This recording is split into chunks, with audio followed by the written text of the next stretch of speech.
संगम युग में जास्ती संघर्ष किनको करने पड़ते हैं? इस दुनिया में सतयुग के आदि से लेकर के और कलयुग के अंत तक सच्चाई का कुछ न कुछ अंश तो रहता है कि नहीं रहता है? सच्चाई का अंश तो रहता है, लेकिन जब हम देह के जन्म लेते हैं तो देहभान में आने के कारण सच्ची बातों को भी हम ठुकराते रहे हैं। क्या? तो जितना हमने सच्ची बातों को ठुकराया है देह अभिमान में आकर के, सच्चाई को ठुकराया है, उतना हमको यहाँ संघर्ष करना पड़ेगा। क्या? चाहे वो प्रजापिता वाली आत्मा हो और चाहे वो छोटा मोटा राजा बनने वाली आत्मा हो और चाहे वो प्रजावर्ग में रहने वाली आत्मा हो।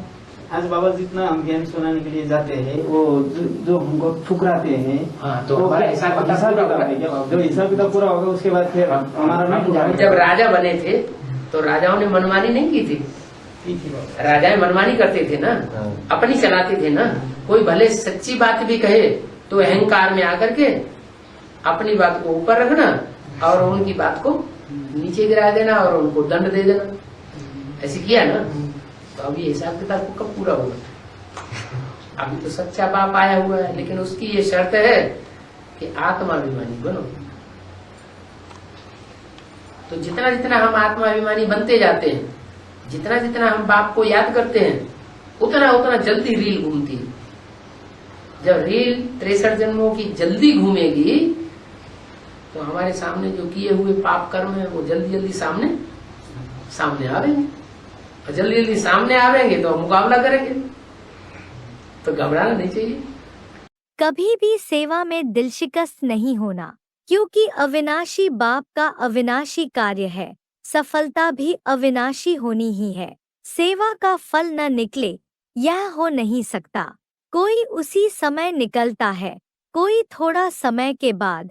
इसलिए कभी भी यह संकल्प भी नहीं करना, सदा ऐसे समझो कि सेवा होनी ही है।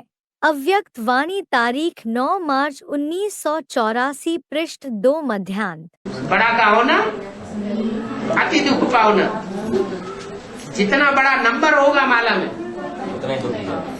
दुख नहीं, उतनी बड़ी परीक्षा से गुजरना पड़ेगा। कभी कभी के उमंग उत्साह से नई दुनिया नहीं स्थापन होती, सदा उमंग उत्साह वाले ही नई दुनिया बनाने के निमित्त बनते हैं। नई दुनिया में आने वाले भी आप हो तो बनाने वाले भी आप हो। तो बनाने में शक्तियाँ भी लगती हैं, समय भी लगता है, लेकिन जो शक्तिशाली आत्माएं हैं वह सदा विघ्नों को समाप्त कर आगे बढ़ते रहते हैं।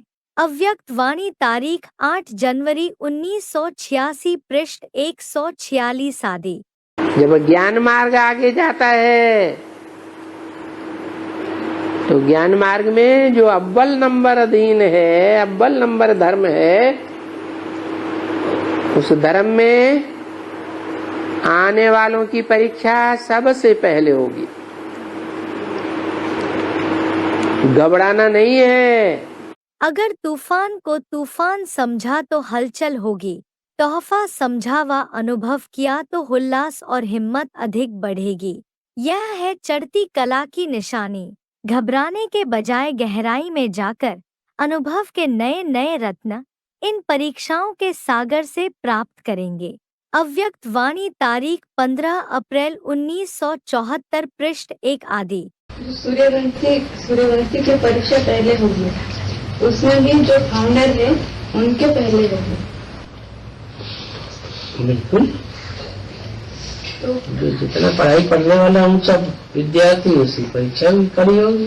माना जिनके सामने परीक्षा नहीं आएगी वो तो नीचे है, सूर्यवंशी में नहीं है। परीक्षा ही नहीं दी, ऊंचा पद कैसे पाएंगे?